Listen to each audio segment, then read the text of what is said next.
नमस्ते दोस्तों, आज हम बात करने वाले हैं उन रिलेशनशिप टर्म्स के बारे में जिसने जेनजी का दिल, दिमाग और दोस्ती की दुनिया में आग लगा रखा है। जी हाँ, वीडियो पूरा देखना वरना आप भी घोस्ट हो जाओगे। तो चलो शुरू करते हैं। तो पहला है सिचुएशनशिप। फर्स्ट पिक्चर दिस, आप रोज किसी से चैट करते हो, मीम शेयर करते हो, long calls, long walks, but जब भी कोई पूछे ऑफिशियल है क्या, दोनों की आंखों में कंफ्यूजन। ये क्या है भाई? मतलब कमिटमेंट नहीं लेकिन फीलिंग्स है। इट्स लाइक अंदर से फोन फुल है लेकिन स्टोरेज स्पेस का पॉपअप हमेशा आ जाता है। जी हाँ, अब हम बात करेंगे दूसरे ऐसे ही टर्म के बारे में जिसका नाम है घोस्टिंग। अच्छा, ऐसा कभी हुआ है कि कभी किसी से बात करते करते वो अचानक से गायब हो जाए? तो याद रखना, आपका डेटा नहीं खत्म हुआ है, आप घोस्ट हो गए हो। मतलब ना कॉल, ना टेक्स्ट, ना सीन, बस जिंदा लाश। कुछ भी हो, जेनजी के पास घोस्ट मोड ऑलवेज ऑन है। अब तीसरा है ब्रेड क्रम्बिंग। यार, ये तो असली वाला उबर ईट्स है, पर दिल के इमोशन का। सामने वाला थोड़ा थोड़ा होप देता रहता है, चैट में हाय दे देता है, फिर कभी मिलने नहीं आता। मतलब पूरा खाना कभी सर्व नहीं होगा, सिर्फ ट्रेलर मिलता है। दिल का हंगर कभी सेटिस्फाई नहीं होता। अब चौथा है रिज। अरे ये तो किंग क्वीन है फ्लोटिंग वर्ल्ड के। रिज वाला बंदा या बंदी बिना कुछ किए सबका दिल जीत लेता है। मतलब स्कूल में हाइड एंड सीक खेलते थे ना, बस ऐसे ही आंख मार के गेम ओवर।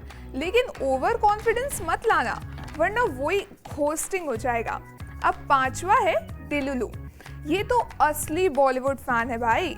मतलब लाइफ में कुछ हो या ना हो, सपना उनका ऑस्कर है। रिलेशनशिप में कुछ भी साइंस मिले, तुरंत दिमाग में ढोल बजने लगता है, शादी की तैयारी शुरू।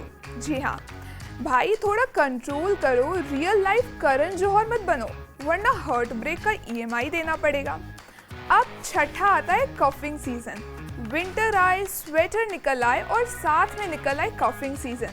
मतलब सबको लगता है अभी गर्लफ्रेंड बॉयफ्रेंड पकड़ लो वरना धूप जैसे भी आएगा ये चला जाएगा।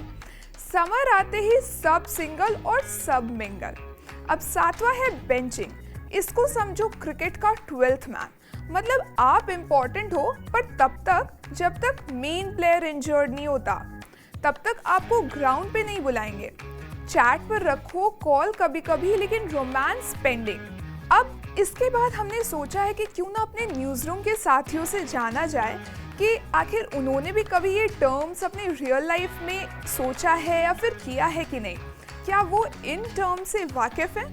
तो आइए मिलते हैं उन जेनजी दोस्तों से और जानते हैं उनका क्या ख्याल है इस बारे में। हाय चंदन। हाय।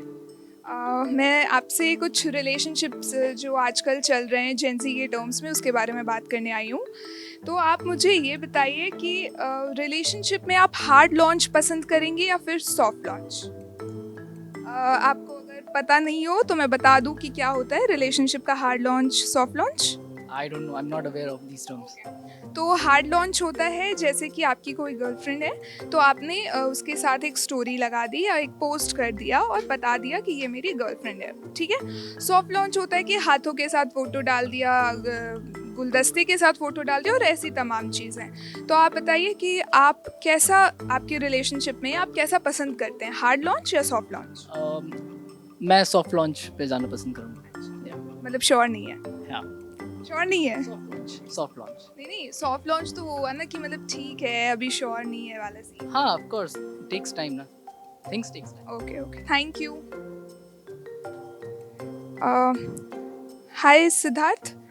अब मैं आपसे पूछूंगी कि ये जो लोग होते हैं ना जो ब्रेड क्रम्बिंग करते हैं, आपके साथ कभी हुआ है? नहीं, ब्रेड क्रम्बिंग तो मेरे साथ कभी नहीं हुआ। पर मैं ऐसे लोगों को जानता हूँ, यानी मेरे दोस्त रहे हैं, मेरे आसपास के लोग रहे हैं जिनके साथ ऐसा हुआ है।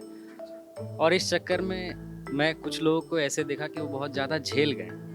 तो ऐसे एक्सपीरियंसेस को मैं बहुत पहले से देखा, तो मेरे साथ ये चीज़ नहीं हुई क्योंकि मुझे पता था कि ब्रेड क्रम्बिंग में क्या चीज़ें होती हैं या सामने वाले को हम कैसे पहचान सकते हैं कि वो कर क्या रहा है, यानी वो फेक बिहेवियर दिखा रहा है या रियल में उसको कुछ फीलिंग्स हैं।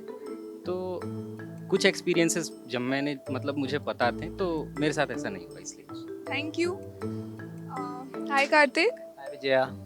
सिचुएशनशिप के बारे में क्या सोचते हैं? सिचुएशनशिप वैसे तो ये जेनजी टर्म है, हाल में आया है, लेकिन मुझे लगता है ये पूरी दुनिया में एग्जिस्ट करता रहा है। पहले से हमने उसे पहचानना जो है अब शुरू किया है।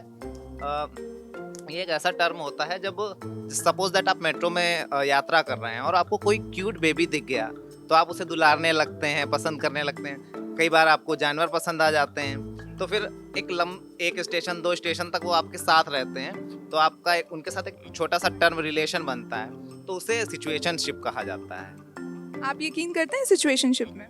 देखिए, सिचुएशनशिप वही अच्छी है जो आप ऐसे व्यक्तियों के साथ करें जिनसे मतलब लॉन्ग रिलेशन नहीं चलना है। अब कई बार क्या होता है कि सिचुएशनशिप ही अभद्रता में बदल जाती है। कई लोग ऐसे होते हैं जिन्हें कोई ऐसा व्यक्ति पसंद आ गया, मतलब फर्स्ट नज़र में उन्हें पसंद आ गया, लेकिन फिर उसका नंबर मांगना और फिर उसका पीछा करना, और अगर फिर अगर वो व्यक्ति सामने वाला नहीं कर रहा है, कोई ऐसा पर्सन है, तो फिर उसके साथ गलत हरकतें करना। तो मैं ऐसे सिचुएशनशिप में भरोसा करता हूँ जो कि आप ऐसे लोगों के साथ करें, मतलब गुड वे में करें। जैसे किसी जानवर के साथ हो गया, किसी बच्चे के साथ हो गया। पर अगर आप ऐसे किसी महिला पुरुष के साथ करते हैं जो कि समाज में ज़्यादा देखा जाता है, तो फिर वो गलत हो जाता है। अच्छा, अब इसी पे एक बात और बताइए कि क्या आप एक्स्ट्रा मैरिटल अफेयर जो होता है आजकल बहुत कॉमन है, क्या सिचुएशनशिप उसकी एक वजह मानी जा सकती है? सिचुएशनशिप एक्स्ट्रा मटेरियल अफेयर्स का मतलब मानी जा सकती है। एक्स्ट्रा टर्म मुझे तो नहीं लगता है, क्योंकि कोई चीज़ दोनों तरफ से शुरू होती है। एक्स्ट्रा मटेरियल अफेयर्स का मतलब है, मतलब जो आपका दूसरा संबंध है उसका मतलब ये है कि आप दोनों लोग उस चीज़ के लिए एग्री करते हो, जबकि सिचुएशनशिप तो आप अपने मन में चीज़ें रख रहे हो ना, उस पर डिपेंड करता है।